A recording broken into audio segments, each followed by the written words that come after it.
সত্যি কথা বলতে আমাদের কথাটা বলছি, এর কারণ হলো আমি, ভায়া এবং বৌঠান কোনোবারই শান্তিতে কোথাও ঘুরতে যেতে পারিনি।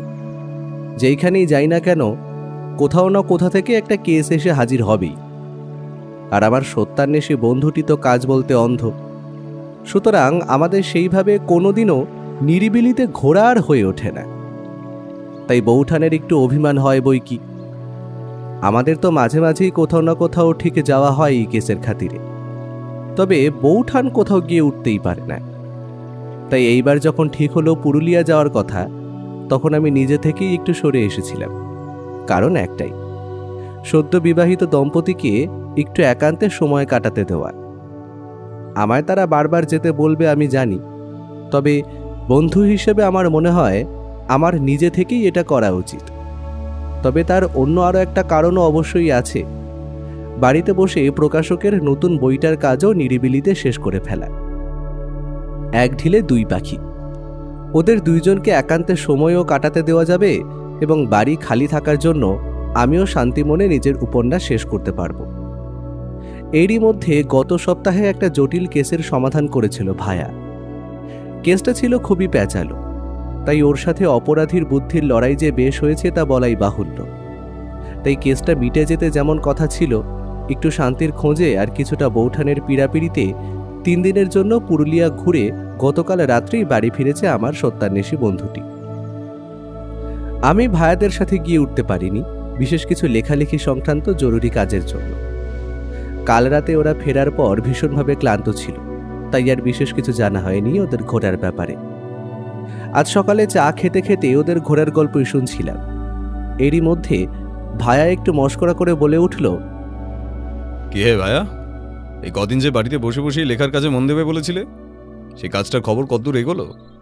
প্রকাশক মশাই কি নতুন উপন্যাসটি হাতে ধরার সুযোগ পেয়েছেন? হ্যাঁ, উপন্যাস লেখা প্রায় শেষ হয়েই উঠেছিল, তাই প্রকাশক মশাইকে আমি নিজে বাড়ি বয়ে গিয়ে সেটা দিয়ে এসেছি। প্রকাশক মশাই তো সময়ে কাজটা পেয়ে সাথে কিছু সাম্মানিকও ধরিয়ে দিলেন খুশি হয়ে। ওই আর কি। তার মানে বলছো আমরা না থাকায় তোমার সুবিধাই হয়েছে? লক্ষ্মী লাভ তো ঘটলো একটা বড়সড়। তবে বুঝলে ভায়া, এই মার্চের সময় শহর কলকাতায় শীতের আমেজ আর প্রায় নেই বললেই চলে, বরং প্যাচ প্যাচে গরম। কিন্তু পুরুলিয়ার আবহাওয়া কিন্তু এখন বেশ ভালো, অন্তত গরমে কষ্টটা সেরকম নেই। এখনও সেই স্থানে লালমাটির টানে বারবার ফিরে যেতে ইচ্ছে হয় বই কি। ওই বড় বড় অজস্র বন জঙ্গল, সবুজ প্রকৃতি আমায় টানে প্রতিটা বার। ওই শান্ত গ্রাম বাংলার নির্জন পথগুলো এবং আর তার সঙ্গে পলাশের উজ্জ্বল লাল ঘনঘটা মনের মধ্যে কবি কবি ভাব নিয়ে আসছিল বই কি। আরও কিছুদিন থাকলে আমার বিশ্বাস আমিও একজন কবি রূপে আত্মপ্রকাশ করতাম ভায়া। আমি বলতে যাচ্ছি যে বৌঠান খুশি তো? আসলে তাকে তো কোথাও ঘুরতে নিয়ে যাওয়া হয় না, তাই জন্যই তো এই হঠাৎ যাত্রা। তা তিনি এখন খুশি হয়েছেন তো? এই কথা চলতে চলতেই হঠাৎ টেলিফোনটা কর্কশ শব্দে বেজে উঠল। ভায়া উঠে গিয়ে টেলিফোনটা রিসিভ করলো। ওর গলা পেলাম, কিন্তু টেলিফোনটা পাশের ঘরে, তাই ঠিক করে শুনতে পেলাম না যে কার সাথে কি কথা হচ্ছে। মিনিট 2-3 পর ও ঘরে আসার পর জিজ্ঞেস করলাম, কি হয়েছে গো, কে ফোন করেছিলেন? তোমার মুখের দিকে তাকিয়ে যা বুঝতে পারছি নতুন কোনো কেস নাকি? হ্যাঁ, নতুন রহস্যই বটে। স্বয়ং কমিশনার সাহেব ফোন করেছিলেন। নাকি কোনো একটি বড় লোক পরিবারের একজন মহিলা নিখোঁজ। তাকে কেউ কয়েকদিন ধরে হলো খুঁজে পাচ্ছে না। পুলিশ নিজেদের মতো কাজ করছে, তবে আমায়ও তিনি আসতে বললেন সাহায্যের জন্য। আমি জানি ভায়া এখন নাম ডাক হওয়ার পর থেকেই অনেকবার অনেক থানা থেকে ওকে সাহায্য করার জন্য ডাক আসে। পুলিশের লোকেরা যে ওকে প্রচণ্ড সম্মান করে তা আর বলে দিতে হয় না। তার উপর খোদ পুলিশের বড়বাবু কমিশনার সাহেব ফোন করেছিলেন, সুতরাং ব্যাপারটা বেশ ঘোরতর। তবে পুরো ঘটনাটা কি সেটা জানা দরকার, তাই আমি সরাসরি বললাম, বলো কি গো, পুলিশ কমিশনার? তাহলে তো বড় সড়ো কোনো ব্যাপার ঠেকছে। আর মক্কেল সুরে তো বড় লোক মনে হচ্ছে, সুতরাং ডান হাতের ব্যাপারটাও ভালো পাওয়া যাবেই। সুতরাং আমার মতে তো তোমার যাওয়া উচিত। তার উপর ভালো যদি রহস্যে ঘেরা কেস হয় তাহলে কিন্তু তোমার মাথা খাটানোর খোরাকটাও জুটে যাবে। হ্যাঁ, তুমি একদম ঠিক বলেছ। তুমি সিলভার লাইন ফ্যাক্টরির নাম শুনেছ? হ্যাঁ, কেন শুনবো না। ওরা তো লোকাল কোম্পানি, অ্যালুমিনিয়ামের বাসনপত্র বানায়। বেশ বড় ধরনের আর নামজাদা কোম্পানি। কয়েক বছরে বেশ নাম করেছে শুনেছি কোম্পানিটা। বলা যায় এমনকি বাজারে এখন যত বাসনপত্র আমরা কিনি সবটাই ওই কোম্পানিরই নাকি জিনিস। সুতরাং নাম যে আছে তার তো কোনো সন্দেহই নেই। সেখানেই কিছু হলো নাকি, বা সেই পরিবারের কিছু? ওই কোম্পানির মালিকের স্ত্রীকে গত পরশু রাত থেকে পাওয়া যাচ্ছে না। মালিকের নাম হরনাথ বিশ্বাস আর তার স্ত্রী গৌরী বিশ্বাস। পুলিশ অনেক চেষ্টা করেও ওই মহিলাকে খুঁজে পায়নি। মালিক ভদ্রলোক রীতিমতো ভেঙে পড়েছেন। চলো তাড়াতাড়ি তৈরি হয়ে নাও, বেরোতে হবে, আগে থানায় যাব। কি কি ঘটেছে আগে সবটা পুলিশের থেকে জেনে নেব, তারপর কাজে নামবো। দেখা যাক। আমি আর দেরি না করে তাড়াতাড়ি তৈরি হয়ে নিলাম। ভায়া একটা সাদা কুর্তার পায়জামা পরে বের হলো। এখন যতটা তাড়াতাড়ি আমাদের পৌঁছতে হবে লালবাজার পুলিশ স্টেশনে। আজ কলকাতা শহরে বোধ করা যায় কোনো রাজনৈতিক দলের মিটিং বা মিছিল আছে। পুরো রাস্তা জুড়ে তার প্রস্তুতি চলছে, আর লোকেদের সেই সব নিয়ে উত্তেজনার আর শেষ নেই। আজকাল এইসব রাজনৈতিক দলগুলির উৎপাতে রাস্তায় বেরোনো একেবারেই দুষ্কর হয়ে উঠেছে। আর এইসবের জন্য রাস্তায় হয় ঘন্টার পর ঘন্টা জ্যাম। কিন্তু কি আর করা যাবে, সব কিছু নিয়েই আমাদের এগিয়ে যেতে হবে। আমাদের রাস্তায় প্রায় দেরি হয়ে গেল 30 থেকে 40 মিনিটের কাছাকাছি। ট্যাক্সি ধরে আমরা গেলাম লালবাজার থানায়। থানায় ঢোকার মুখে কয়েকজন হাবিলদার দেখলাম ভায়াকে দেখা মাত্র হাত কপালে ঠেকিয়ে স্যালিউট করলো। বুঝলাম এরা সবাই ওকে চেনে এবং সমীহ করে চলে। সেখানে গিয়ে আমরা কমিশনার সাহেবকে পেলাম। দেখলাম উনি ভায়াকে বেশ খাতির করেন। কমিশনার সাহেব কোথাও একটা জরুরি কাজে বের হচ্ছিলেন, তাই তিনি একজন বেয়ারাকে বললেন, সাহেবদের জন্য চা জলখাবার নিয়ে আর সঞ্জয়বাবুকে ডেকে আন। আমি একটা জরুরি কাজে বেরিয়ে যাচ্ছি, তবে ওনাদের যেন কোনো কিছুতে কোনো অসুবিধা না হয়। কমিশনার সাহেব সংক্ষেপে আবার ঘটনাটা বললেন, সাথে বললেন, সৃঞ্জয় এই কেসটা দেখছে, ও আসুক, ও আপনাদের সবটা বিস্তারিতভাবে বলবে। আমাকে আসলে একটু বেরোতে হবে, কয়েকটা জায়গা ইন্সপেকশনে যেতে হবে। আপনারা বসুন, আমি উঠি এখন। কোনো অসুবিধে নেই, আমি সব শুনে নিচ্ছি ওনার দিয়ে। আপনার চিন্তার কোনো কারণ নেই। আপনি বরং যে কাজে বেরোচ্ছিলেন সাবধানে সেটা করে আসুন। রাস্তায় আস্তে আস্তে রাজনৈতিক দলের যে মিছিলটি বেরোবার কথা ছিল সেটার জন্য যাচ্ছেন আশা করি। আপনি একদম ঠিক ধরেছেন, সেইখানেই যেতে হবে আমায়। আইন এবং শৃঙ্খলা রক্ষার দায়িত্ব দেওয়া হয়েছে আমাদের। আপনি ব্যাপারটা ধরতে পেরেছেন, তার জন্য অসংখ্য ধন্যবাদ আপনাকে। আমি এখন আসি, কেমন? একদম একদম। মিনিট 10 পরে বেয়ারা কিছু জলখাবার আর সাথে চা নিয়ে এলো। সবে খাওয়া শেষ করেছি, তখনই ঘরে ঢুকলেন খাঁকি উর্দি পরা এক বছর 30-এর যুবক, বেশ সুদর্শন চেহারা, মজবুত ফিগার। বলে দিতে হয় না ইনি সৃঞ্জয় বাবু। তিনি আমাদের দেখে ইংরেজি কায়দায় হ্যালো জানিয়ে কথা বলা শুরু করলেন। Hello Byomkesh Babu, nice to meet you. আমি আপনার কথা অনেক শুনেছি, কিন্তু প্রথমবার দেখা করার সৌভাগ্যটা যে এইভাবে আসবে তা ভাবতেও পারিনি। এই যে কেসটার দায়িত্ব আপনাকে দেওয়া হচ্ছে, এটায় আমি আপনাদের সব দিক থেকে সাহায্য করব। এই বলে তিনি ভায়ার সাথে হ্যান্ডশেক করলেন। এরপর আমার দিকে তাকিয়ে বললেন, আরে অজিত বাবু যে, আপনার লেখাই তো সাধারণ জনতার কাছে ব্যোমকেশবাবুর পরিচয় মশাই। আপনিও এসেছেন দেখে খুব খুশি হলাম। আপনাদের দুইজনের সাথে দেখা করেই ভালো লাগছে। চলুন এবার আসল কেসের ব্যাপারে এগোনো যাক। আমার সাথেও করমর্দন করা হয়ে গেলে ভায়া বলল, সঞ্জয়বাবু, আপনার সঙ্গে পরিচয় হোক, খুব ভালো লাগলো। এবার এই কেসটা একটু খুলে বলুন তো আমাকে। Yes yes, that peculiar case, কৈলাসে গৌরী, রাইট? মানে ঠিক বুঝলাম না আপনার কথাটা। আপনি কি হেয়ালি করে কথা বলছেন? সরি মশাই, একটু রসিকতা করার স্বভাব আছে আর কি। ওই যে হরনাথ বাবুর স্ত্রী, তারই নাম গৌরী, আর তার কোনো খবর নেই গত 2 দিন ধরে। লাশ হয়ে গেছেন কিনা তাও তো জানি না মশাই, তাই বললাম কই লাশ। ভায়া একটু মুচকি হাসল, তারপর ওনার উদ্দেশ্যে বলল, গৌরী দেবীকে শেষ কোথায় কখন দেখা গেছে সৃঞ্জয়বাবু? গত পরশু সন্ধ্যায় কারখানার মালিক হরবাবু কারখানা থেকে বাড়ি ফেরার পর তার স্ত্রীকে শেষবার দেখেছিলেন, আর রাতে প্রায় 9:30 নাগাদ শেষবার দেখে কাজের মেয়ে কাবেরী। আচ্ছা, সব বুঝলাম, তবে আপনি আমাকে এটা বলুন যে বাকি রাতে হরবাবুর সঙ্গে ওনার স্ত্রীর সাক্ষাৎ হয়নি তাহলে? এই ব্যাপারটা আমার জানা কিন্তু অত্যন্ত জরুরি। না ব্যোমকেশবাবু, সেদিন রাত 8টা নাগাদ মালিক হরনাথ বাবু নিজের এক বিজনেস পার্টনারের জন্মদিনের পার্টিতে তার বাড়িতে গিয়েছিলেন। ফিরেছিলেন গভীর রাতে, এই ধরুন 2:30-এর সময়। সুতরাং সেই দিন আর ওনাদের তেমনভাবে সাক্ষাৎ হয়নি। আপনি এমন প্রশ্ন করবেন সেটা আমি আন্দাজ করেছিলাম। আচ্ছা বেশ, বাড়ির দরজাকে খুলে দিয়েছিল ওনাকে? বাড়ির কাজের লোক নিশ্চয়ই। আগে না ব্যোমকেশবাবু, ওনার কাছেই চাবি ছিল, উনি নিজেই দরজা খুলে ঢুকেছেন বাড়িতে।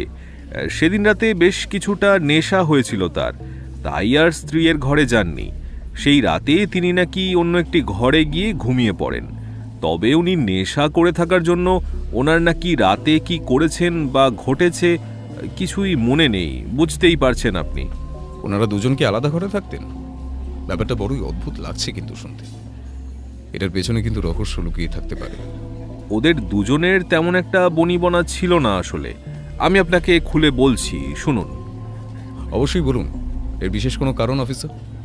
এরই মধ্যে ভায়াকে দেখলাম নিজের পকেট থেকে একটা সিগারেট বার করে ধরিয়ে সেটা মুখে একরাশ ধোয়া ছাড়ল। সৃঞ্জয়বাবুকেও একটা অফার করেছিল, তবে তিনি নাকি এইসব খান না। তবে সামনে কেউ খেলে ওনার কোনো অসুবিধে নেই। সেটা শুনেই ভায়া সেটা জ্বালালো। আগে হ্যাঁ, আসলে হরবাবুর বয়স 65 বছর আর ওনার স্ত্রীর 51 বছর। ওদের 27 বছরের বিবাহিত জীবন খুব একটা সুখের ছিল না, সন্তানাদিও নেই। আর খুব রিসেন্টলি গৌরীদেবী হরবাবুর খারাপ পাড়ায় যাবার অভ্যেসের কথা জানতে পারেন। আর এই বয়সে এসে এইসব সত্যি লজ্জার, তাই গত কয়েক মাস যাবৎ ওরা আলাদাই থাকতেন। বড় বাড়ির গোপন কেচ্ছা, সঙ্গে সম্মানহানি আর লোকলজ্জার ভয়। আপনি তো দেখছি কেসটা সম্পর্কে ভালোই হোমওয়ার্ক করেই নেমেছেন অফিসার। ইউ আর কারেক্ট ব্যোমকেশবাবু। তবে আমার বিশ্বাস আপনার ওনাদের বাড়িতে যাওয়া উচিত। ওদের বাড়ির লোকেদের সাথে কথা না বললে সম্পূর্ণ ব্যাপারটা বুঝতে অসুবিধা হবে। আমিও যাচ্ছি আপনার সাথে, বাড়ির সবার বয়ানও নেওয়া হয়ে যাবে, একসাথে কাজ। এইসব কথা বলতে বলতেই আমরা একটা পুলিশ জিপে উঠে বসলাম। গন্তব্য সিলভার লাইন ফ্যাক্টরির মালিক হরনাথ বাবুর বাড়ি। যে রাস্তা দিয়ে আমরা এবারে গেলাম সেই রাস্তাটা রীতিমতো ফাঁকা, তাই আমাদের ওনাদের বাড়ি পৌঁছতে তেমন একটা অসুবিধে হলো না।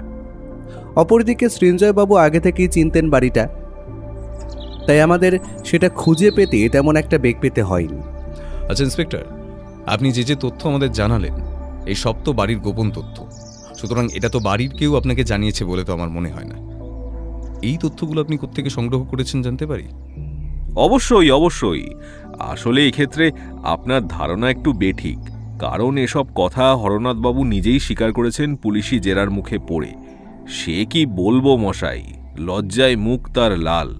সবশেষে অনুরোধও করলেন যেন এ কথা তদন্তের কাজে ছাড়া বাইরে যেন প্রকাশ না পায়। এইসব ঘটনা হলো আমি ওনাদের বাড়ির লোক, এবং এখন জানলেন খালি আপনারা। ভদ্রলোক ব্যাপারটা গোপন রাখতে বলেছেন, সুতরাং ব্যাপারগুলো বাইরে আলোচনা আমি করিনি, শুধু আপনাকেই বললাম। আচ্ছা সেসব না হয় হলো। হরনাথ আর গৌরীদেবীর যখন কোনো সন্তানাদি নেই, তাহলে বাড়িতে থাকে কারা? বাড়িতে যে যে মানুষ থাকেন তাদের বয়ান এবং সন্দেহ কি, সবটাই আমাদের জানতে হবে। ওনার বাড়িতে জনপ্রাণী বলতে 6টি। হরনাথ আর গৌরীদেবী, গৌরীদেবীর ভাইপো আর ভাইজি, আর বাড়ির চাকর রামসুন্দর আর তার স্ত্রী কাবেরী। এই কজনকে নিয়েই হরগৌরীর সংসার। তবে ওনারা যে বড় লোক সে বিষয়ে বলে দিতে হবে না আশা করি। গৌরীদেবীর ভাইপো ভাইজি ওদের সঙ্গেই থাকতো কেন, এই বিষয়ে কিছু জানেন? ব্যাপারটা কিন্তু একটু সন্দেহজনক বলেই আমার বিশ্বাস। আলবাত জানি। গৌরীদেবীর ভাই তারকনাথ আর তার স্ত্রী প্রায় 10 বছর আগে একটা পথ দুর্ঘটনায় মারা যায়। তারপরেই গৌরীদেবী তার ভাইয়ের ছেলে মেয়েকে তার কাছে এনে তোলেন। হরনাথেরও আপত্তি ছিল না, কারণ অর্থাভাব তাদের কোনোদিনই ছিল না, আর নিজেদের সন্তান নেই, তাই তারা আরও আবেগবশে এখানেই এনে তোলেন ওদের। আচ্ছা বুঝলাম। বেশ অনেক জরুরি তথ্যই আপনি জোগাড় করেছেন সৃঞ্জয়বাবু। প্রতিটা তথ্যই আমাদের পরে অনেক কাজে দেবে আমার বিশ্বাস। এর জন্য আপনাকে অনেক অনেক ধন্যবাদ সৃঞ্জয়বাবু। আমি যতদূর দেখে বুঝেছিলাম এই সৃঞ্জয়বাবু বেশ হাসি খুশি এবং করিতকর্মা লোক। তবে উনি এবার একটু হতাশ কণ্ঠে বললেন, তা তো করেছি ব্যোমকেশবাবু, কিন্তু জলজ্যান্ত মহিলাটা যে কোথায় উবে গেল তার তো কোনো হদিশ পেলাম না যে। জানেন, আমি তন্ন তন্ন করে বহু জায়গায় খুঁজেছি, তবে কোথাও দিয়েও ওনার হদিশ পাইনি। আপনি হতাশ হবেন না সৃঞ্জয়বাবু, আমার বিশ্বাস আমরা খুব তাড়াতাড়ি ওনাকে খুঁজে বার করব। তবে ভদ্রমহিলা জীবিত আছে কিনা সে বিষয়ে আমার একটু সন্দেহ হচ্ছে, তবে তার কোনো প্রমাণ যদিও আমরা পাইনি। দেখা যাক। গোটা রাস্তায় ভায়া আর একটা কথাও বলল না। প্রায় আধ ঘন্টা পরে গাড়ি থামলো একটা বাংলোর মতো বাড়ির সামনে। বাড়ির নাম লেখা বিশ্বাস ভিটে। বাড়িটি মোট মিলিয়ে 2 তলা। বাড়ির দেওয়ালে এবং মেঝে সবটাই সাদা রঙের মার্বেল পাথর দিয়ে সাজানো। বাড়ির সদর দরজা কাঠের তৈরি বড় সিংহদুয়ার বলা চলে, সেটা এতটাই বড়। গাড়ি থেকে নেমে লোহার দ্বার দিয়ে আমরা ভেতরে প্রবেশ করলাম। সুবিস্তৃত বাগান, নানান ফুলের গাছ, রীতিমতো পরিচর্যা হয় যা বুঝলাম। নুড়ি পাথর বেছানো পথ পেরিয়ে আমরা এগিয়ে গেলাম বাড়িটার ভিতরের দিকে। বাইরে মোট মিলিয়ে 3টে বড় বড় বেশ দামি গাড়ি দাঁড়িয়ে আছে।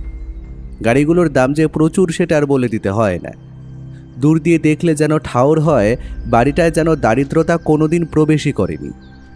মূল প্রবেশপথের সামনে আসতেই দেখলাম একটা মেয়ে ঝাঁট দিচ্ছে। সৃঞ্জয়বাবু ভায়াকে জানালেন এই মেয়েটাই কাবেরী। ইন্সপেক্টর কাবেরীকে বললেন বড়বাবু হরনাথকে ডেকে দিতে। কিছুক্ষণ বসার পরে যিনি প্রবেশ করলেন তার চেহারা দেখে মনে হলো খুবই ধকল যাচ্ছে, তার মুখ চোখ বসে গেছে, চোখের তলায় কালি। ইনিই হরনাথ বিশ্বাস।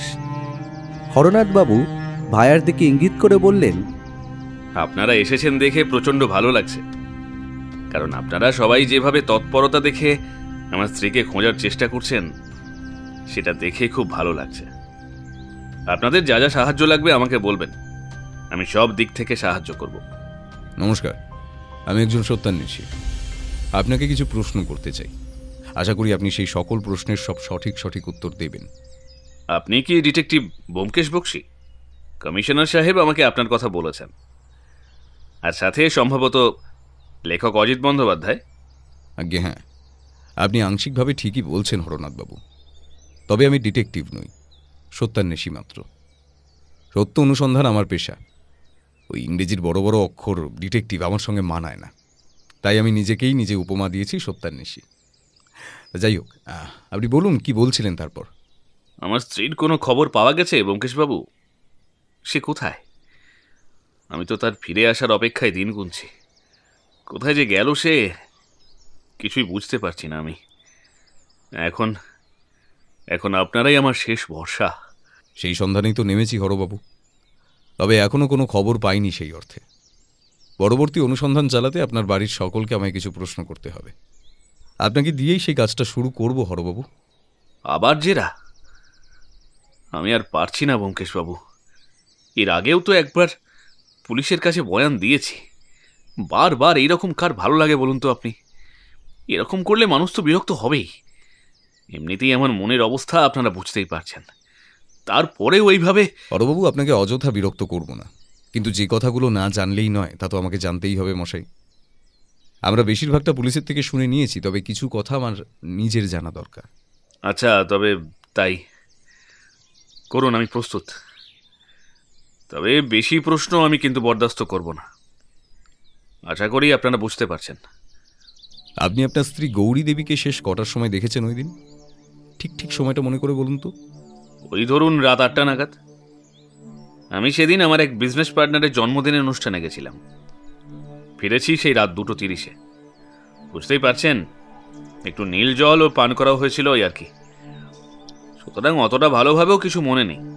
ঠিক আছে, আপনার আর আপনার স্ত্রীর তো বিশেষ বনিবনা ছিল না। এর কারণটা কি একটু খুলে বলবেন হরবাবু? ব্যাপারটা আমাদের মধ্যেই থাকবে সমস্তটা। দয়া করুন ব্যোমকেশবাবু, দয়া করুন। আমি একবার পুলিশকে জবানবন্দিতে সব বলেছি। নিজের কেচ্ছা আর বারবার নিজে বলতে ভীষণ কষ্ট হচ্ছে।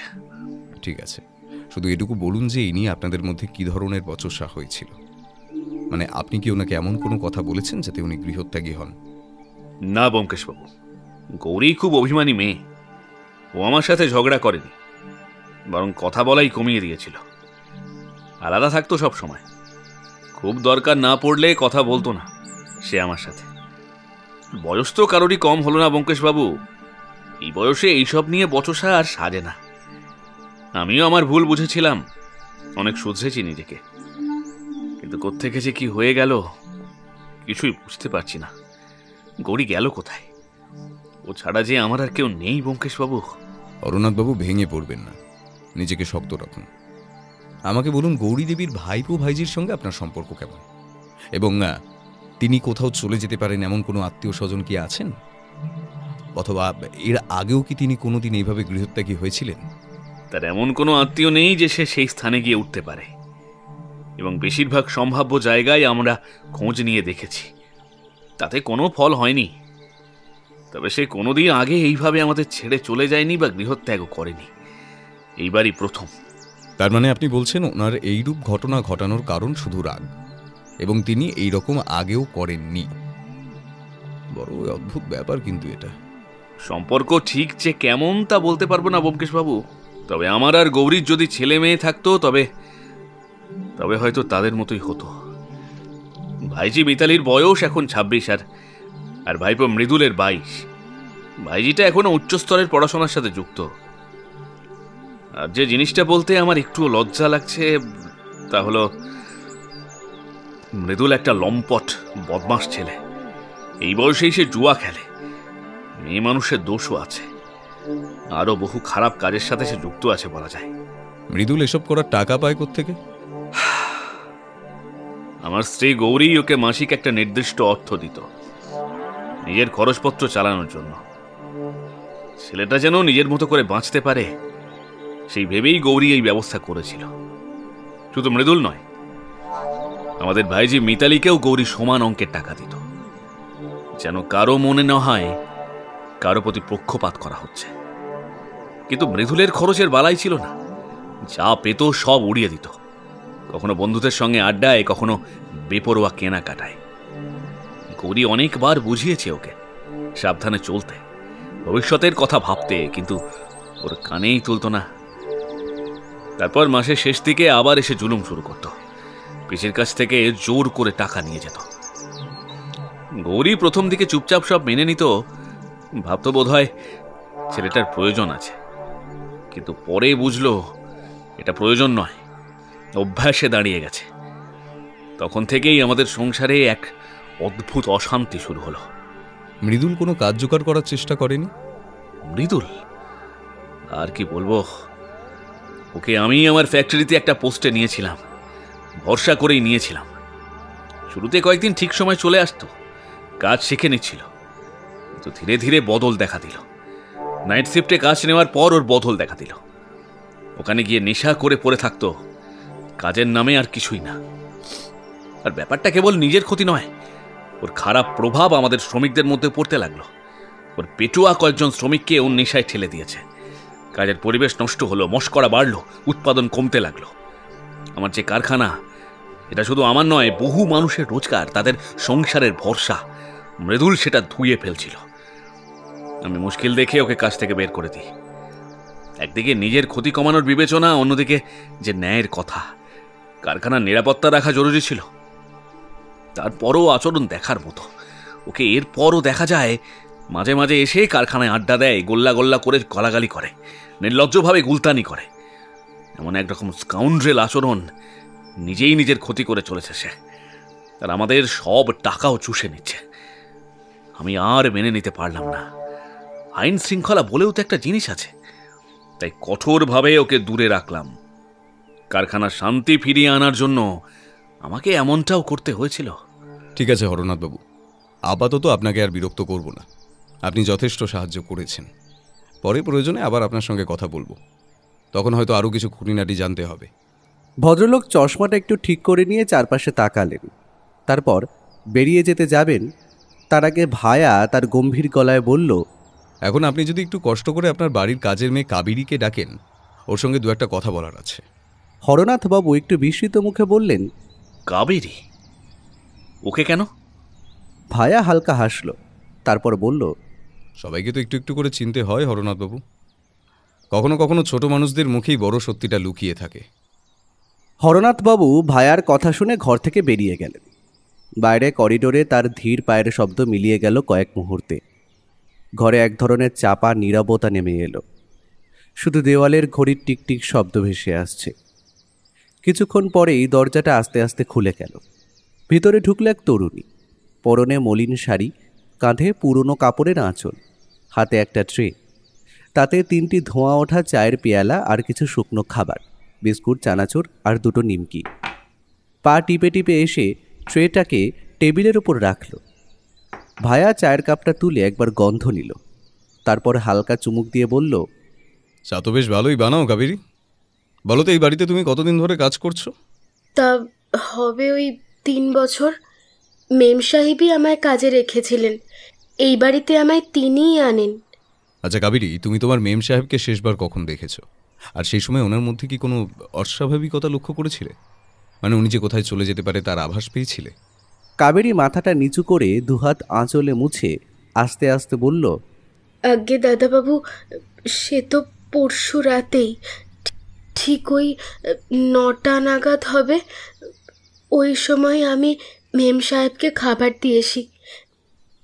মেম সাহেব নিজের ঘরে একাই খেতে ভালোবাসেন, কারোর সাহায্য নেন না।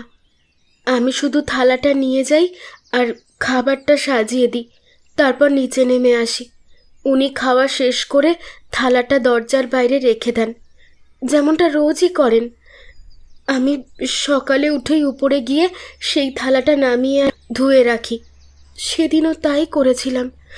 খাবার নিয়ে আসার পর আমি আর উপরে যাইনি।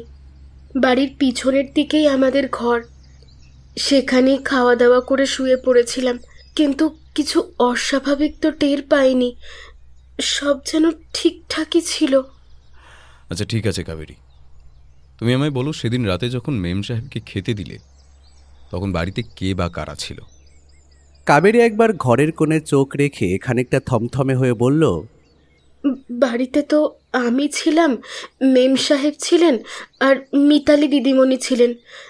সাহেব তো কোন একটা নিমন্ত্রণে গিয়েছিলেন, আর ছোট দাদাবাবু তো কখন কোথায় থাকে কেউ জানে না।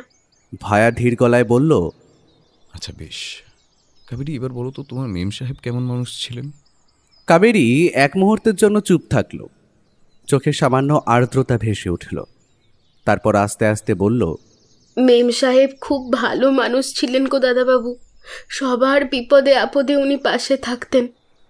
আমাদের তো একটু শরীর খারাপ হলেই বলতেন, কাজ করতে হবে না, বিশ্রাম কর। ওষুধ কেনা বা নিত্যদিনের জিনিসপত্র কেনার খরচ সব মেম সাহেব দিতেন।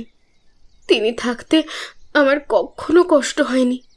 বলতে বলতেই কাবেরীর চোখে অশ্রু ঝরে পড়ল। তার কণ্ঠ ভেসে যাচ্ছিল আবেগে, যেন স্মৃতির নরম ছোঁয়ায় ভেঙে পড়ছে হৃদয়ে। কেঁদো না কাবেরী, নিজেকে সামলাও। আমাকে শেষ একটা কথা বলো, অন্য যে চাকর বাকররা তারাই বাড়িতে কতদিন আছে? চোখের জল মুছে কাবেরী বলল, ওরা কাজ করতো আমার অনেক আগে থেকেই। ঠিক আছে কাবেরী, অনেক ধন্যবাদ তোমাকে। তুমি এবার আসতে পারো। তোমার স্বামী রামসুন্দরকে একটু পাঠিয়ে দাও এখানে। কাবেরী চোখ মুছে চায়ের কাপ আর প্লেট হাতে নিয়ে ঘর থেকে বেরিয়ে গেল। ঘরে নীরবতা নেমে এলো। কয়েক মুহূর্তে সেই চাপা শূন্যতা ভাঙল এক নতুন কণ্ঠে। বেয়ারা রামসুন্দর ঢুকল, মুখ কাচুমাচু করে। অদ্ভুত এক আড়ম্বর নিয়ে আমাদের সামনে এসে বসল।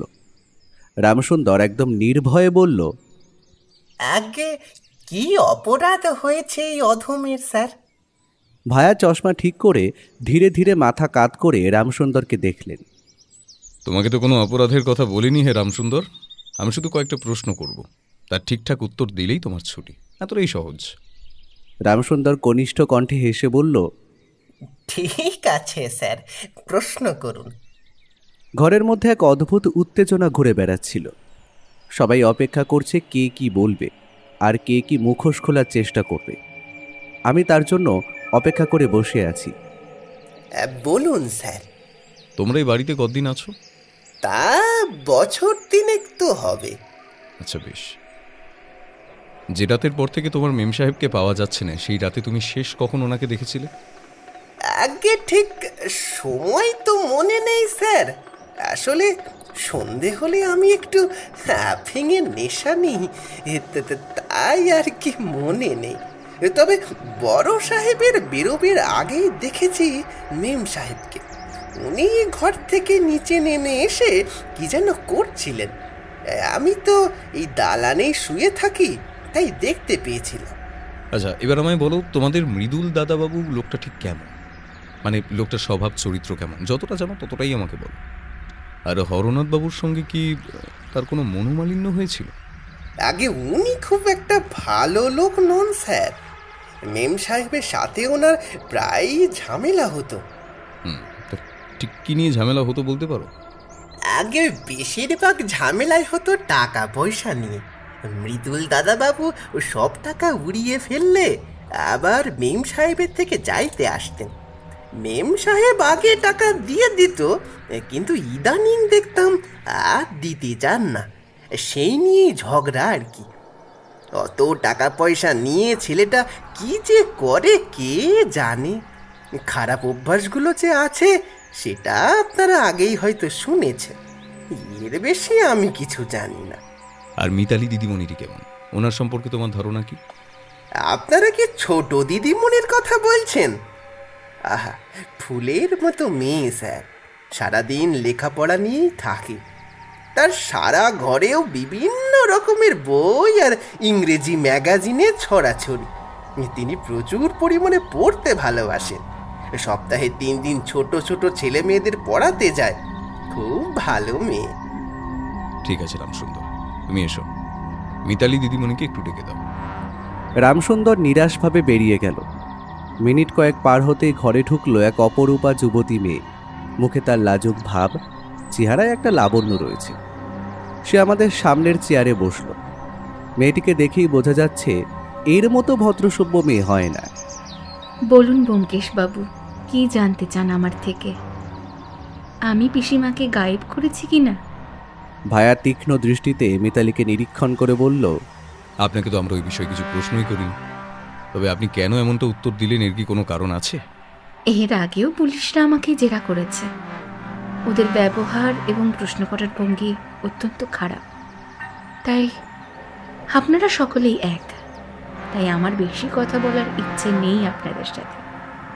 একটা ব্যক্তিগত প্রশ্ন করছি, যদি আপনার মনে হয় এর উত্তর দেবেন তবেই দিন, কোনো জোড়াজোড়ি নেই। আপনি কি কাউকে ভালোবাসেন মিতালি দেবী? মিতালি কিছুটা চমকে উঠে বললেন। তারপর নিজেকে যতটা সম্ভব সামলে নিয়ে তিনি বললেন, দেখুন ব্যোমকেশ বাবু, এটা আমার ব্যক্তিগত বিষয়। এই নিয়ে কোনো চর্চা আমি এখানে চাই না। আর এর সাথে পিসিমার নিরুদ্দেশ হবার কি সম্পর্ক আছে?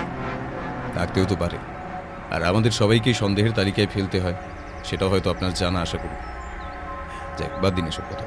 বলুন, যেদিন রাত থেকে আপনার পিসিমাকে পাওয়া যাচ্ছে না, সেদিন আপনি ওনাকে শেষ কখন দেখেছেন, এবং সেই রাতে আপনি ঠিক কোথায় ছিলেন? ওনার মধ্যে কি কোনো অস্বাভাবিক ব্যাপার লক্ষ্য করেছিলেন? আমি সন্ধেবেলা 7টা নাগাদ পড়াতে বেরোই, সেই সময়ই ওনার সাথে দেখা করি। আর কোনো অস্বাভাবিক ভাব চোখে পড়েছিল আপনার? না তো, সেরম কিছু তো চোখে পড়েনি ব্যোমকেশ বাবু। আচ্ছা বেশ। পিসিমা আপনাকে আর আপনার ভাইকে মাসিক কত টাকা করে দিতেন খরচ করার জন্য?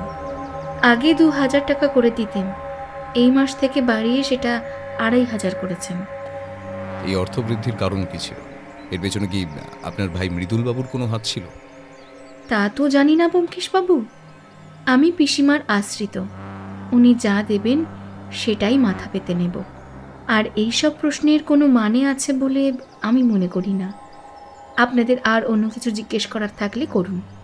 বুঝলাম। এবার বলুন তো, আপনার ভাই মৃদুল ছেলেটা কেমন? আপনার চোখে তার চরিত্র জানতে চাইছি, বাকিটা বুঝে বলুন। ওকে ভাই বলতেও লজ্জা হয় আমার, ঘেন্না হয়। লম্পট একটা, নেশা, জুয়া খেলা, রেসের মাঠে যাওয়া, মেয়েদের সংসর্গ, কি নেই ওর। যত রকমের খারাপ কাজ আছে সব কিছুই তার স্বভাবের মধ্যে পড়ে। ওর ব্যাপারে বেশি কথা বলা আমি পছন্দ করি না। শুনলাম আপনার পিসিমার সঙ্গে ওর নাকি মাঝে মধ্যে ঝামেলা হতো। আপনি কি এই বিষয়ে কিছু বলতে পারেন? এর মধ্যেই ওনাদের মধ্যে কি কোনো ঝগড়া বা মনোমালিন্য হয়েছিল? মৃদুলবাবু কি এর মধ্যে ওনার থেকে কিছু টাকা চেয়েছিলেন? মানে যদি জানেন সেটা একটু খুলে বলুন আপনি। তা তো লেগেই থাকতো। পিসিমা মাসের শুরুতে যা টাকা দিতেন তার সবই ভাই দিন 10 মধ্যে উড়িয়ে দিত। এরপর আবার সেই টাকা চাওয়ার জুলুম। পিসিমাকে অতিষ্ঠ করে দিয়েছিল ও। কখনো কখনো তো আমার টাকাও কেড়ে নেয়। এর বেশি আমি আর কিছু জানি না। মাঝে মাঝে সে তো পিসেমশাইয়ের পকেট থেকে টাকা চুরিও করত, সেটা আমি জানি।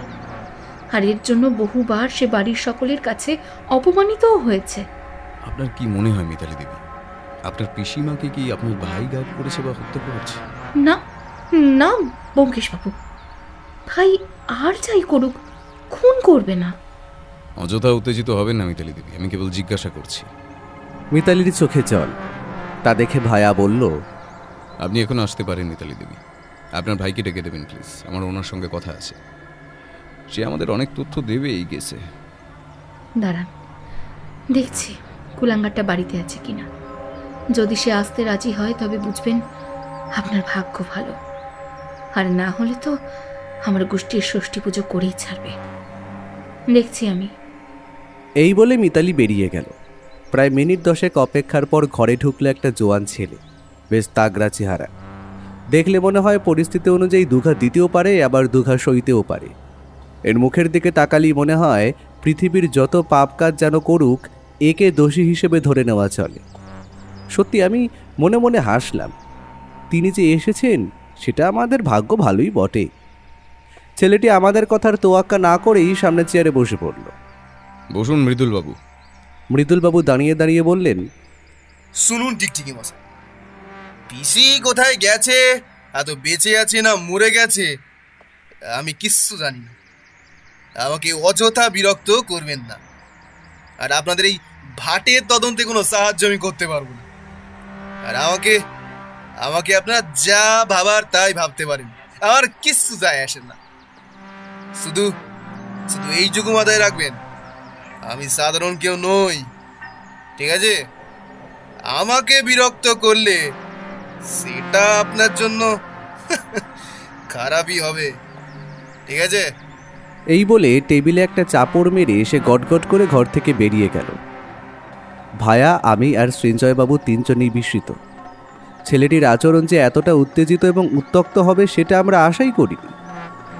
ভায়া যতটা সম্ভব নিজেকে স্বাভাবিক রাখার চেষ্টা করছে এখানে। কথাগুলো শুনে আমার নিজেরই ছেলেটিকে 2-1 চড় থাপ্পড় বসিয়ে দিতে ইচ্ছে করছিল। এটা তো সোজাসুজি হুমকি দেওয়া বলা চলে। সৃঞ্জয়বাবু রাগী গলায় ফুঁসতে ফুঁসতে বললেন, দাঁড়ান তো, এখনই লকআপে পুড়ে 4 ঘা জানোয়ারটাকে। আপনি একবার খালি অনুমতি দিন, শ্রীঘরে গিয়ে আচ্ছা করে লাঠির বাড়ি দিলেই সব বদমাইশি বের হয়ে যাবে। উত্তেজিত হবেন না সৃঞ্জয়বাবু, এটা গভীর জলের মাছ, এখন খেলতে দিন। যদি ধরার সময় আসে ঠিক ধরব। ও এখন সতর্ক হয়ে গেলে সেটা আমাদের কাছেই খারাপ। আমাদের ওকে এখন কাজে লাগাতে হবে। এরপর আমরা তিনজনেই ওই বাড়ি থেকে বেরিয়ে এলাম। ভায়া আর আমি একটা ট্যাক্সি নিয়ে বাড়ির দিকে রওনা হলাম। যেতে যেতে ভায়াকে বললাম, কি বুঝছো হে ভায়া? ব্যাপারটা জটিল, কারণ গৌরী দেবী ঠিক কী অবস্থায় আছেন, জীবিত না মৃত, সেটাই এখনো অস্পষ্ট। তুমি কি কাউকে সন্দেহ করছো? আমার কিন্তু ওই বেয়ারা আর ওই মৃদুল বলে ছেলেটিকে দেখে সব থেকে বেশি সন্দেহ হচ্ছে। আর তুমি দেখো, নিজের পিসি যদি রাস্তা দিয়ে সরে যায় তবে কিন্তু ছেলেটিকে আর টাকা চাইতে ওনার কাছে যেতে হতো না। সুতরাং বলাই যায় ছেলেটিও কিন্তু এইসবের পেছনে থাকতেই পারে। সে তো সন্দেহ সবাইকেই করছি ভাইয়া, এ আর নতুন কি। তবে হ্যাঁ, এটা বলতে পারি যে এই বাড়ির এক বা একাধিক জন বেশ কিছু কথা গোপন করছে, সেগুলোই ওদের পেট থেকে বের করতে হবে। ভায়া আর কোনো কথা বলল না। বাড়ি গিয়ে স্নান খাওয়া সেরে ভায়া নিজের ঘরে গিয়ে কি যেন ভাবতে বসলো। আমিও লেখার কাজে মন দিলাম। সেদিন ভায়া ওই ঘর থেকে আর বিশেষ একটা বের হলো না। আর যেটুকু বা বেরিয়েছিল তাতে কেস নিয়ে আর কোনো কথা হয়নি। কেবল কয়েকটা টেলিফোন করেছে সে। তবে টেলিফোনগুলো কাকে করেছে বা তার বিষয়বস্তুই বা কী সেটা আমি জানতে পারিনি। তবে সে যে কেসটা নিয়ে ভাবছে সেটা তার বারবার সিগারেট ধরিয়ে খাওয়া এবং পায়চারি করা দেখে ঠাউর হচ্ছে। আমার নিজের মাথায় অবশ্য কিছু আসছে না। এখন ওর সন্দেহটা কি সেটা আগে জানা দরকার। পরদিন সকালে ঘুম থেকে উঠে দেখলাম ভায়া নেই, কোথায় যেন গেছে। বৌঠানকে জিজ্ঞেস করায় সে বলল ও নাকি বলে গেছে 12টার মধ্যে ফিরে আসবে, তার আগে আমাকে টেলিফোনের কাছে বসে থাকতে বলেছে। একথা শুনে আমি আমার লেখার কাজকর্ম নিয়ে টেলিফোনের ঘরে গিয়ে বসলাম।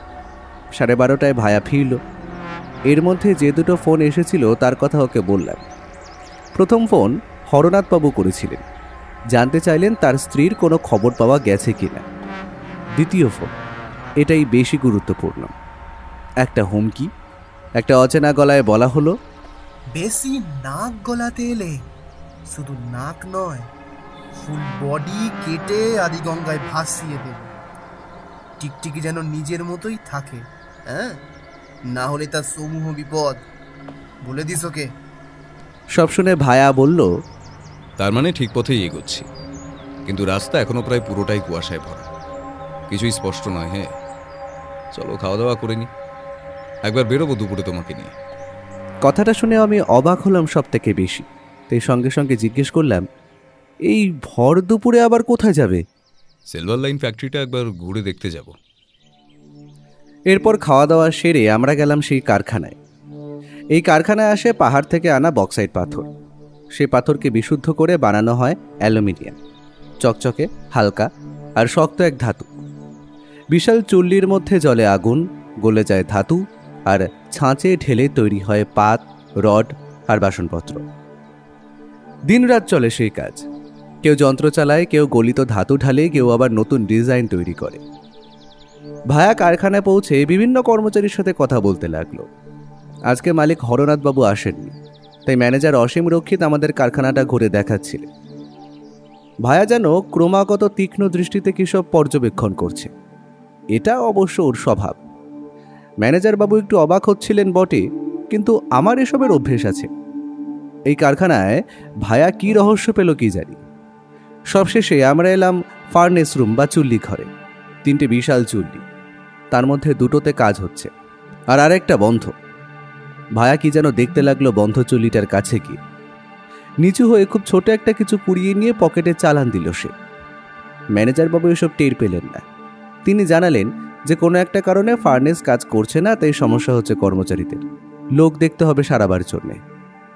কারখানা থেকে বেরিয়েই ভায়া বলল বিশ্বাসদের ভিটেতে যাবে। তাকে বেশ গম্ভীর দেখাচ্ছিল। আমি নিশ্চিত ও এখানে এসে কিছু না কিছু সূত্র পেয়েছে, তবে এখন থেকে জিজ্ঞেস করলে সে কিছু আমায় বলবে না। একটা ট্যাক্সি নিয়ে আমরা গন্তব্যে পৌঁছালাম। সেখানে পৌঁছেই ভায়া কাবেরীকে ডেকে পাঠালো। রামসুন্দর ডেকে আনলো কাবেরীকে। আচ্ছা, তোমার মেম সাহেব কি হাতে চুড়ি পরতেন? হ্যাঁ দাদাবাবু, শাঁখা পলা তো ছিলই, তার বাপের বাড়ি থেকে পাওয়া চুড়ি ছিল। আর আমাদের মেম সাহেব ওরকম চুড়ি বা সাজার জিনিস পরতে খুব ভালোবাসতেন। ওনার কেনার মধ্যে শখ ছিল ওই বিভিন্ন সাজার জিনিস কেনা। আচ্ছা, একটা কথা ভেবে বলো তো আমায়, তিনি কি লাল কাচের চুড়ি পরতেন? লাল কাচের চুড়ি? হ্যাঁ, মনে পড়েছে দাদাবাবু। মিতালি দিদিমণি মেম সাহেবের গত জন্মদিনে ওনাকে লাল কাচের চুড়ি উপহার দিয়েছিলেন। মেম সাহেব তো খুব ওটা যত্ন করে পরতেন। চুড়িখানি বেশ সুন্দর ছিল, আমাকে কতবার ওটা দেখিয়েছিলেন। আচ্ছা, অনেক ধন্যবাদ। আমি মেম সাহেবের ঘরখানা একবার দেখতে চাই। রামসুন্দর, তুমি আমাদের মেম সাহেবের ঘরটা একটু ঘুরে দেখতে সাহায্য করো, তাহলে আমাদের সুবিধা হয় আর কি। তিনি কোথায় কি রাখতেন তার কিছুই তো আমরা জানি না। এদিকে খানা তল্লাশি তো করে দেখতেই হবে, সুতরাং আমার তোমাকে প্রয়োজন। এই কথাটা শুনেই রামসুন্দর একটু বিচলিত হয়ে উঠল। সে যেন চাইছিল না আমরা ওই ঘরে যাই, কিন্তু ভায়ার ধমক খেয়ে আমাদের ওখানে নিয়ে যেতে সে বাধ্য হলো। গৌরী দেবীর ঘরটা বেশ সাজানো গোছানো। সেখানে আলো জ্বালিয়ে ভায়া সব খুঁটিয়ে দেখতে লাগলো, প্রতিটা জিনিস, এমনকি মেঝের প্রতিটা পাথর পর্যন্ত। খানিক বাদে ওর চোখ পড়লো একটা পেতলের ফুলদানিতে। ওটা হাতে নিয়ে প্রশ্ন করলো, আচ্ছা কাবেরী, এটা কি কোনোদিন ওই টেবিল থেকে নিচে পড়ে গিয়েছিল? কই না তো দাদাবাবু। রামসুন্দর, তুমি কিছু জানো? রামসুন্দর কিছুটা ভীত ও অপ্রস্তুত হয়ে বলল, কই না তো স্যার। বেশ, তোমাদের মৃদুল দাদাবাবু বাড়িতে আছেন? আগে না স্যার, উনি বেরিয়েছেন। আচ্ছা কাবেরী, তোমার মেম সাহেব কি দরজা ছিটকিনি বন্ধ করে ঘুমোতেন? হ্যাঁ দাদাবাবু, ওনার দরজা বেশিরভাগ সময় বন্ধই থাকতো। উনি বাইরে বেরোনো বেশি পছন্দ করতেন না। ঠিক আছে, অনেক ধন্যবাদ। চলো অজিত, একবার হরনাথ বাবুর সঙ্গে দেখা করে বাড়ি ফেরা যায়। প্রায় রাত 8টা বাজে। বাড়ি ফিরে ভায়া দুটো টেলিফোন করলো। একটা বুঝলাম সৃঞ্জয় বাবুকে, অন্যটা কাকে ঠিক জানি না। সেদিন রাতে আর কেস নিয়ে কোনো কথা হয়নি। আমি খালি দেখছিলাম সে একটি কালো রঙের ডায়েরি নিয়ে কিছু একটা লিখতে। বুঝলাম সে কেসটা সম্পর্কে যা যা জানা গেছে এবং রহস্যের যা যা ধরা পড়েছে তার সমাধান লিখে রাখছে সেখানে। পরদিন সকালে আমি আগে উঠেছিলাম। দেখলাম ভায়ার ঘর তখনও বন্ধ। বৌঠান উঠে পড়েছে, কিন্তু বন্ধুবর এখনও নিদ্রায়। প্রাতকৃত্যাদি সেরে খবরের কাগজটা হাতে নিয়ে বসতেই দেখি চায়ের পেয়ালা নিয়ে রান্নাঘর থেকে বের হলো ভায়া। আমি খবরে চোখ বোলাচ্ছিলাম, তা ওকে দেখে বললাম, কি হে সত্যান্বেষী, রহস্যের সমাধান হলো? ব্যঙ্গটা ভায়া বুঝলো কিনা জানি না, সে গম্ভীর গলায় আমায় বলল, কিছুটা আলো দেখতে পেয়েছি, কিন্তু যতক্ষণ না মোটিভটা জানতে পারবো ততক্ষণ আসল অপরাধীদের কাছে পৌঁছতে পারবো না। আর আমার মন বলছে গৌরী দেবী আর বেঁচে নেই। কথাটা শোনা মাত্রই আমি অবাক হয়ে গেলাম। ও এটা কি বলছে? এর পেছনে কি সে কোনো প্রমাণ পেয়েছে? প্রমাণ ছাড়া তো সে এমন কিছু হঠাৎ করে বলবে না। সমস্ত তথ্য জানতে আমি ওর উদ্দেশ্যে বললাম, বলো কি হে, এত কিছু জানলে কি করে? একটু সবুর করো তুমিও, আর কিছুটা সময়। সঠিক সময় আসলে সবকিছুর উত্তর পাবে তুমি ভায়া। কথায় আছে না, সবুরে মেওয়া ফলে। ওর কথা শেষ হলো না, তার আগেই কলিং বেলটা বেজে উঠল। ভায়া উঠে গিয়ে দরজা খুলল। দেখলাম প্রদীপ এসেছে। এই প্রদীপ হলো ভায়ার লোক। ভায়ার কোনো খবর দরকার হলে একেই ডেকে পাঠায়, খবরের বিনিময়ে ওকে অর্থ দেয়। আমাদের বাড়ির প্রবেশদ্বারে দুজনের কি কথা হলো তা আমি জানি না, তবে ও যাই খবর পেয়ে থাক ওকে খুব উত্তেজিত মনে হলো। ও প্রদীপকে 200 টাকা দিল, তারপর আবার উপরে উঠে এলো। প্রদীপকে রামসুন্দরের পেছনে লাগিয়েছিলাম, কিন্তু অত্যন্ত দুর্ভাগ্যজনকভাবে কালকে রাতেই রামসুন্দর খুন হয়েছে। খুন? আমি চমকে উঠলাম। রামসুন্দর খুন হয়েছে?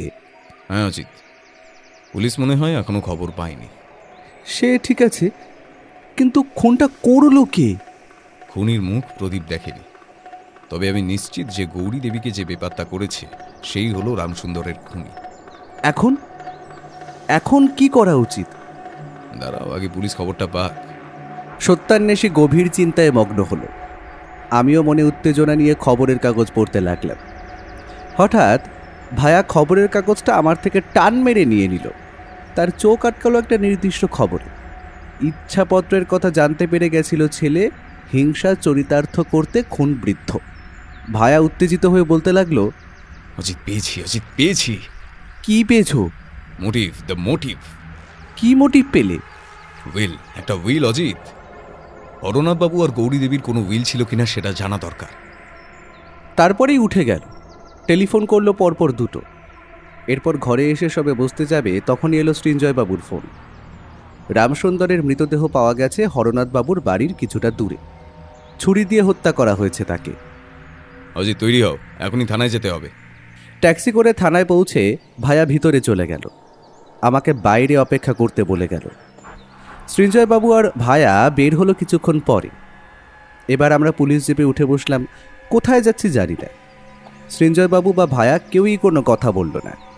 জিপ এসে দাঁড়ালো একটা ঝুপড়ি মতো জায়গায়। আমাদের সাথে ব্যাকআপ পুলিশ ফোর্স ছিল। তাও দেখলাম ভায়ার হাতে রিভলভার। আচমকা এ কোন ভয়ানক অভিযানে আমরা নামলাম? কাকেই বা ধরতে এসেছি? কিছুই বুঝতে পারছি না। গাড়ি থেকে নেমে পুলিশ ফোর্স নিয়ে ওই ঝুপড়ির ভেতরে গেলাম আমরা। দেখলাম মৃদুলবাবু ও তার সাথে আরও কয়েকজন নেশা করছে আর তাস পেটাচ্ছে। পুলিশ আর সাথে ভায়া ঘরে ঢুকতেই যেন খুন চড়ে গেল মৃদুলবাবুর মাথায়। হঠাৎ একটা কাটারি নিয়ে তেড়ে এলো ভায়ার দিকে, তার সাথে তার সঙ্গীরাও। কিন্তু লাভ হলো না কিছু। পুলিশের লোকেরা তৎক্ষণাৎ ওদের কাবু করেছে। ভায়া বলল, তোমার খেলা শেষ মৃদুলবাবু। কি ভেবেছিলে 2টো খুন করে আর আমাকে ফোনে হুমকি দিয়ে পার পেয়ে যাবে? Officer, arrest them. আর বিশ্বাস বাড়িতে খবর পাঠিয়ে দিন, আজ সন্ধ্যাবেলাতেই হবে এক ভয়ঙ্কর সুন্দর খুন, এই ঘটনার জবনিকা পতন। সকাল থেকে ঝড়ের গতিতে যেসব ঘটনা ঘটে চলেছে তার আকস্মিকতার ঠেলায় আমার মাথা পুরো ধরে গিয়েছে। কি যে হচ্ছে কিছুই বুঝতে পারছি না। ভায়া কি প্রমাণ পেল যাতে মৃদুলবাবুকে সে একবারই ঠিক জায়গা থেকে গ্রেফতার করাতে পারল?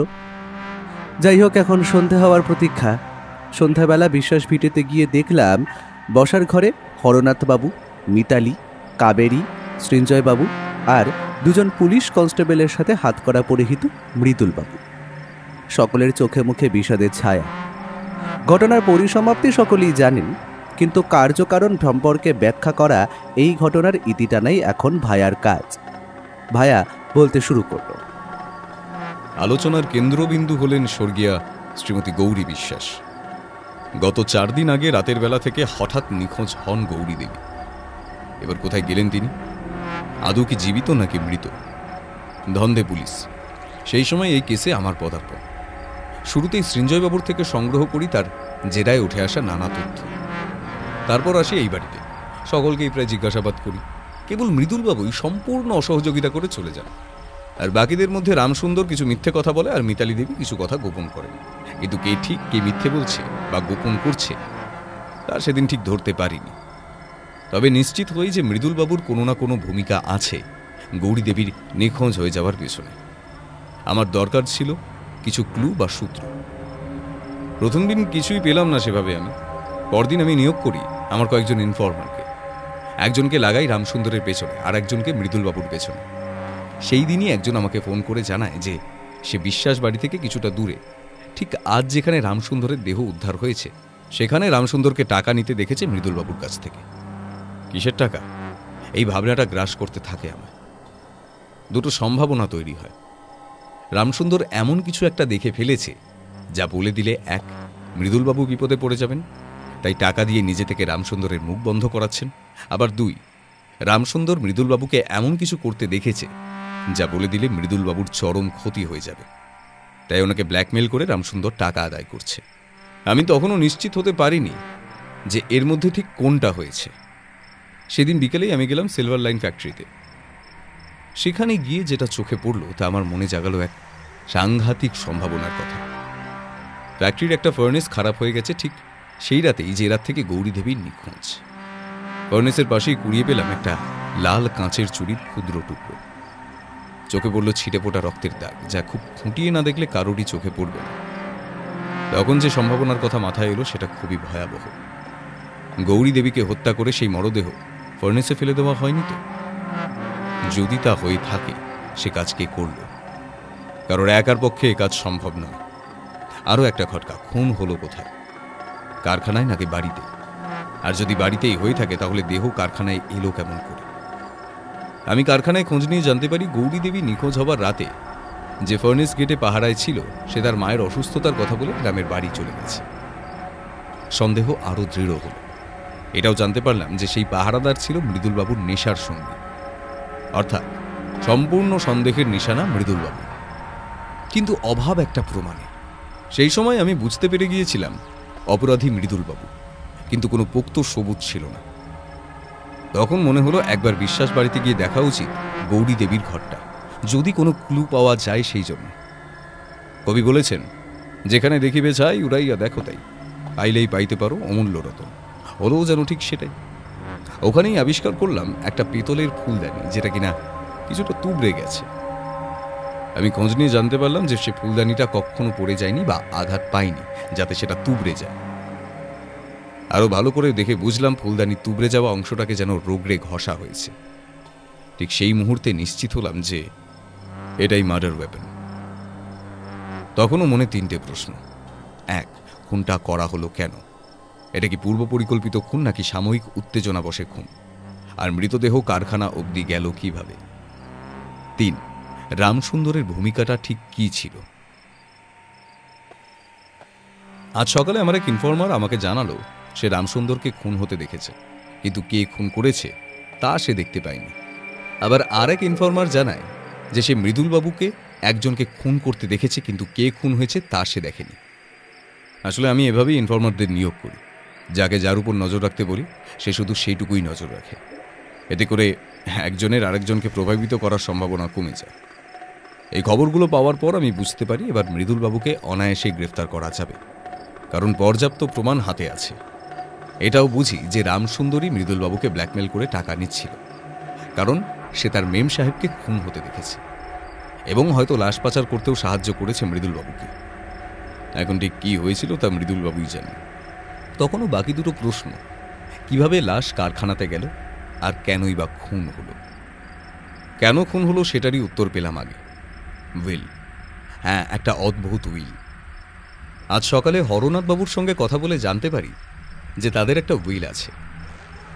আসলে সিলভার লাইন ফ্যাক্টরির অর্ধেকটা হরনাথবাবু তার স্ত্রী গৌরী দেবীর নামে করে দেন, আর বাকিটা থাকে তার নামে। উইলের নির্দেশ অনুযায়ী হরনাথের মৃত্যুর পর তার সম্পত্তি দান করা হবে একটি অনাথ আশ্রমকে, আর গৌরী দেবীর মৃত্যুর পর তার সম্পত্তি সমানভাবে তার ভাইপো মৃদুল ও ভাইজি মিতালির মধ্যে ভাগ হয়ে যাবে। আর কাবেরী ও রামসুন্দর মাসিক 2000 টাকা করে পাবে সংসার চালানোর জন্য।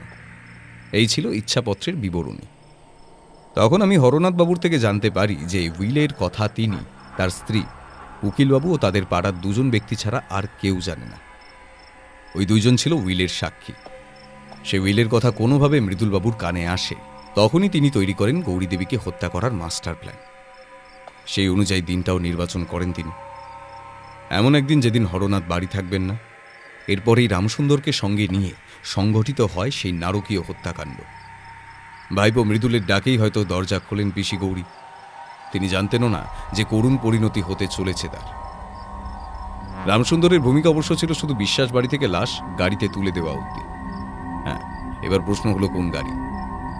হরনাথ বাবুদের একটাই গাড়ি, সেটা হলো ফিয়ার্ড, কিন্তু সেটা নিয়ে তো উনি ওনার বন্ধুর জন্মদিনের নিমন্ত্রণ রক্ষা করতে গিয়েছিলেন। তাহলে লাশ গেল কিভাবে? তখনই মনে হলো আরও একটা গাড়ি আছে, কারখানার গাড়ি। মাল আনানোর কাজে যে ছোট ট্রাক সদৃশ ব্যবহার হয় সেই গাড়ি। আর তার চাবি থাকতো সেই ফার্নেস গেটের রক্ষীর কাছে, যে কিনা মায়ের অসুখের বাহানা দিয়ে গ্রামে পালিয়েছে। তারও খোঁজ চালাচ্ছে পুলিশ। ওই রক্ষীকে হাত করা মৃদুলবাবুর জন্য খুব সহজ কাজ ছিল। তাই বাড়িতে উনি সাহায্য নিলেন রামসুন্দরের, আর কারখানায় গিয়ে সাহায্য নিলেন ওই রক্ষীর। রাতে ফার্নেসের কাজ হয় না, শুধু ডিজাইনিং ও আকৃতি প্রদানের কাজ হয় সেই সময়। তাই সন্তর্পণে মৃতদেহ ফার্নেসে জ্বালিয়ে দেন তারা। এত অবধি শুনে হাউ হাউ করে কেঁদে ফেললেন হরনাথ বাবু।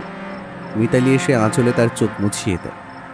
আর মিতালি দেবী, আপনি কি গোপন করেছিলেন সেটাও বলি, কি বলেন?